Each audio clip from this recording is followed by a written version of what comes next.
Hello, folks, and welcome to our strange kind of dystopia. I'm Lewis Wallace, your guide, and today I want to talk about some of the problems that are afflicting young men today. I was thinking the other day that young guys just have no mentors out there, there's no one to look up to, no one to learn from, no one willing to help them out, teach them the ropes, that sort of thing. Certainly most of us didn't get it from our own fathers or teachers or, whatever. And I think which is really unfortunate because you look at all the great men of history and you realize there was really another great man standing behind them as like a mentor. Plato had Socrates. Augustus Caesar had Julius Caesar, his adopted father. Alexander the Great had his father, Philip. The list goes on. Great men always had someone else, building them up behind the scenes. And it seems to me that, frankly, the elders in society, the boomer men, folks, I'm going after you. The boomer men have broken this compact, plain and simple. They've broken, this sort of arrangement in society where the elders mentor the youngsters. And okay, some people are going to say, well, not all boomers are like that. Not all boomers are like that. Yeah, well, okay, just because you can find me an Englishman who doesn't like sinking pints and drinking tea, it doesn't mean that the general sort of stereotype or characterization is wrong. Just because you can find me a gypsy that doesn't go around stealing everything that's not tied down doesn't mean they're all a bunch of saints, folks. I was reminded of a tweet that I saw recently. This person's discussing this phenomenon of high-status men, so-called, which is boom men, the people that have had the chance to, climb the ranks. High-status men doting on junior women in the workplace. Oh, and say, oh boy, I've seen that. Oh boy. It's this thing where they've just abdicated, boomer men have just abdicated their responsibility to other men. To the extent that they give of themselves in the workplace, they give of themselves to women. And this person said, I'm just gonna read a little bit of their diagnosis. So they're saying it's not a sexual thing. I think it's kind of hard to ignore the sexual thing, but we're not going to focus on that. I mean, there's more to it. So this person says, in the eyes of these men, boomer men, older men, young men need to earn their place in society. So helping them out, guiding them, presenting them with opportunities is oftentimes considered coddling them, interfering with the natural process of men having to cut their teeth and prove themselves. In their eyes, any man who is worth a damn will figure it out, regardless of what help he may or may not get. He continues, young women are extremely agreeable. Imagine you're a 55-year-old man. A pretty 25-year-old woman gets hired at your office. She's eager to please, has a go-getter attitude. Add in the women are wonderful effect. Now look at the 25-year-old man they hired at the same time. He's just some guy. Maybe a little ugly, a little disagreeable, and presents a male energy that you'll have to deal with, though he may be the more competent of the two. The woman is the path of least resistance, even if choosing her means abdicating your traditional social responsibility of guiding and shaping the next generation of men. And it's and I think there's a lot of truth here. I feel like I've witnessed this. I was part of an organization. I'm not going to tell a whole story here, but for 20 years, let it be said, our big boss, our CEO, just appointed women to every single board, committee, leadership position. I never saw a man get a leg up. Never saw anyone None of the bosses saw anything in any young men, allegedly, or any men, really. No testosterone need applied. And it was, in fact, it was pretty insidious, right? Because actually the top bosses, all boomer men, pretty much successfully fenced themselves off in the upper echelons and shored up their own position by playing to, like, the egalitarian thing. We want women. We want women in leadership. Just as long as they were in lower leadership positions to those particular boomer men. So I disagree with this poster that this comes from, like, a even remotely healthy place. Or that there's maybe some kind of, healthy instinct at play. It's like, no, this is generally a pretty sick Machiavellian game being played out. Oh, Barry Boomer here, you just want to be a victim, you need to compete harder.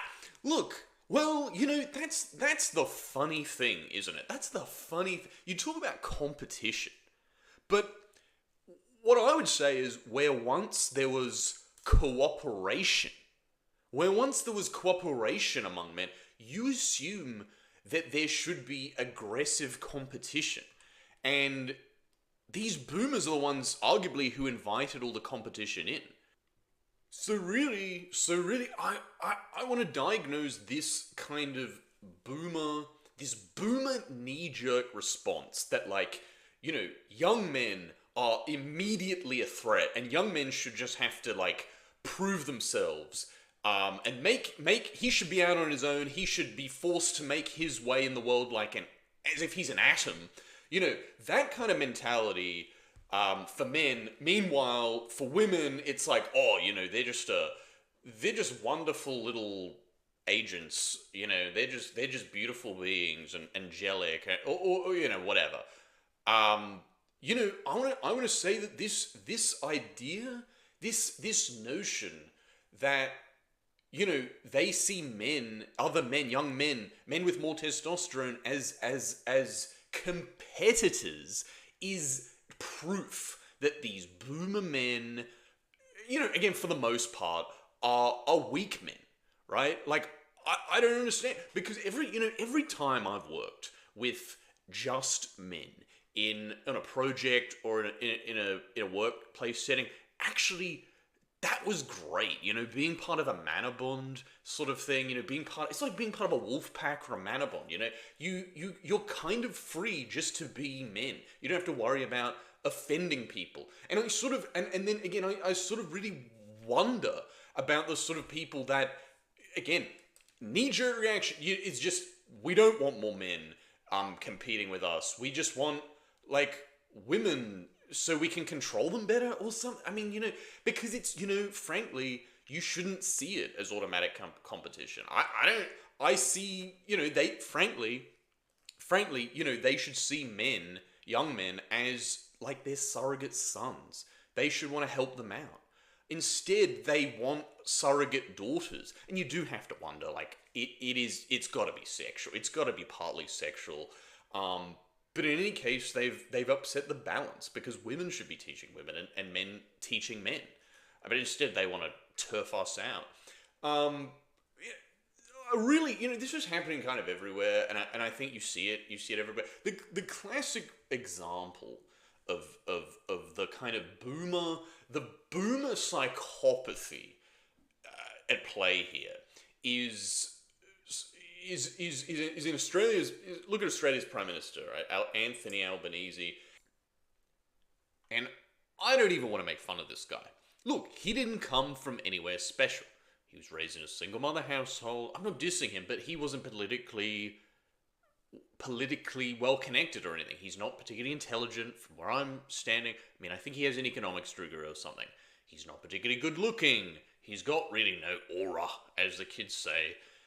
But someone like this got to the premiership, okay, because some other guy, when he started kicking around in the Labour Party in the 90s or something, some other guy, some older man, clearly took him in under his wing. Someone was looking out for him. So in effect, he had an older mentor. I mean, clearly, right?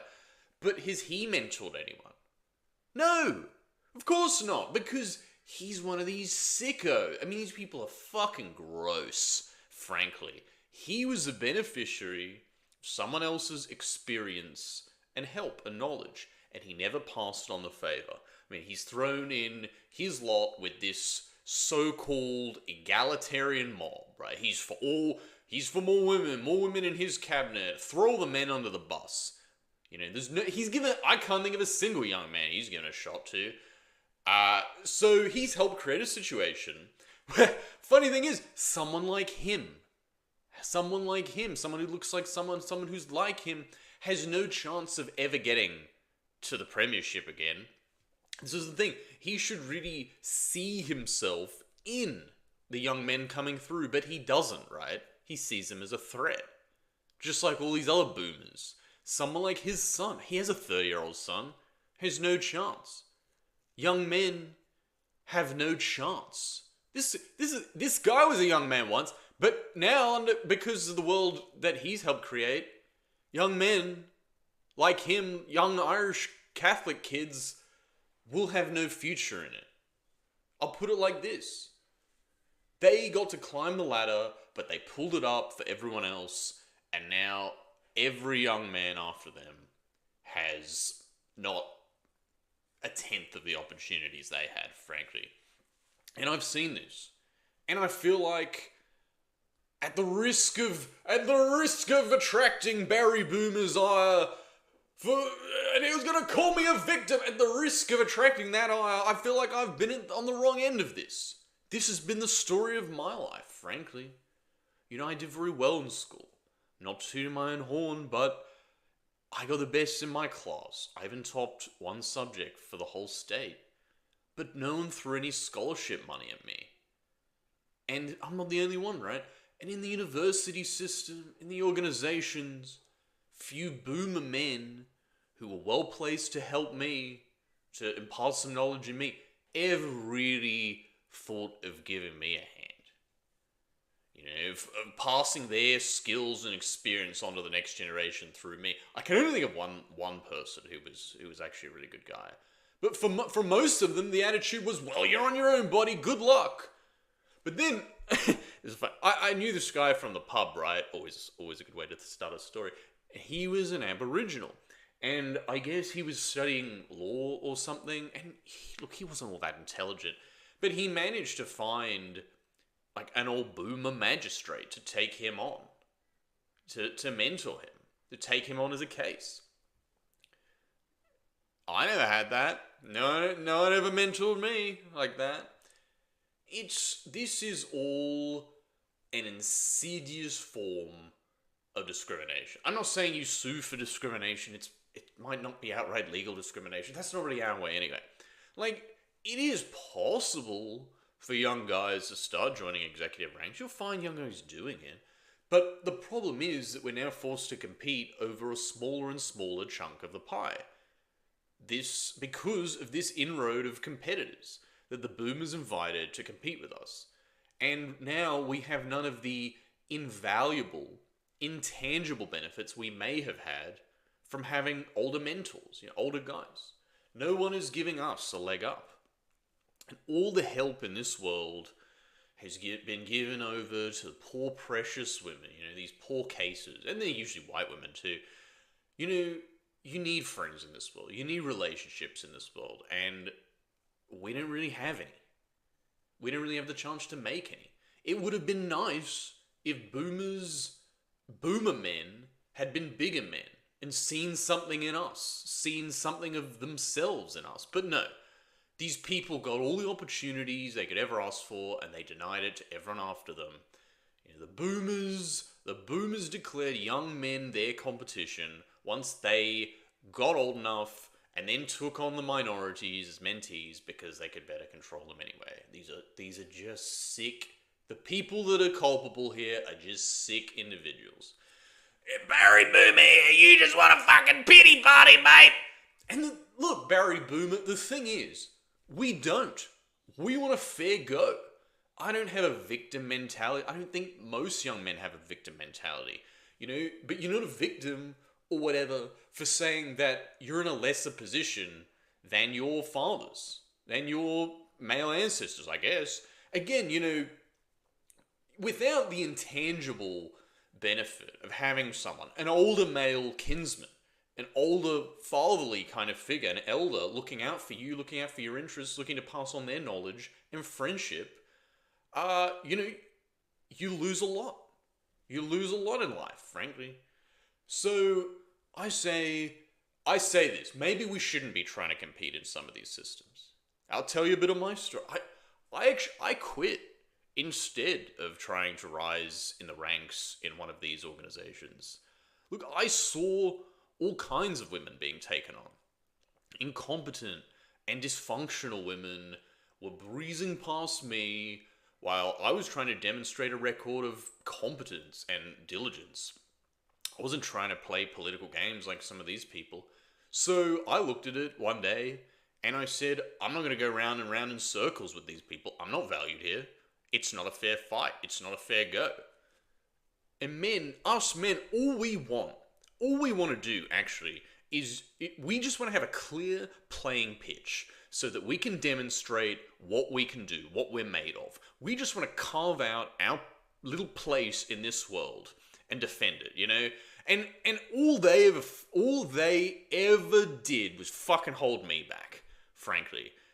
Alexander the Great was off leading troops into battle at 15, 16, and they won't even let a lot of us men just do what we do best. To lead people, fix things, create things, hold the line. Well into our 20s and 30s, we're just being held back. Or you need more qualification, you need more time. Meanwhile, the women who had the right politics and said the right word salad got put over us as our superiors. And I'm not even blaming the women. It's not even their fault, but it just goes, it's the boomers' fault. I'm just saying. Honestly, in a lot of ways, they're the victims too. Because, frankly, a lot of these women don't necessarily want to be running departments. They want to be having children. Well, I'm not going to give employment advice or anything to young men out there. But young men, okay, you men out there, all I want to say is this. I just want to leave you with, just have some self-respect, right? Don't hold on necessarily. If you're waiting just another year, just another 2 years, 3 years at this company, I'll wait for some promotion that's never going to come while the world passes you by. Don't do that necessarily. I feel this pain. I feel it because I feel like I gave too much of my time to an organization that never respected me, even though I gave them everything that I had. Genuinely, don't make excuses for these people. Just go inside that deep place inside you. Find that deep place inside yourself and listen to your instincts. Listen to your body, even. If these people are stressing you out every day of your life, do something else. Truly, don't waste your time. And listen, Barry Boomer. In this world that you've created for us, I'm not mega rich. I'm not going to be mega rich. But I'm really loving life, not having to deal with these sick bastards sapping my soul anymore. I'm trying to gain some financial independence outside of this goddamn system. I don't want to trade my life's vitality for dollars from these people. Maybe we just all go on strike. We let our replacements log on to Microsoft Teams, and they can enjoy their executive positions. Who cares? It's not going to end very well anyway. Anyway, folks, I'm done with this crap. Thanks.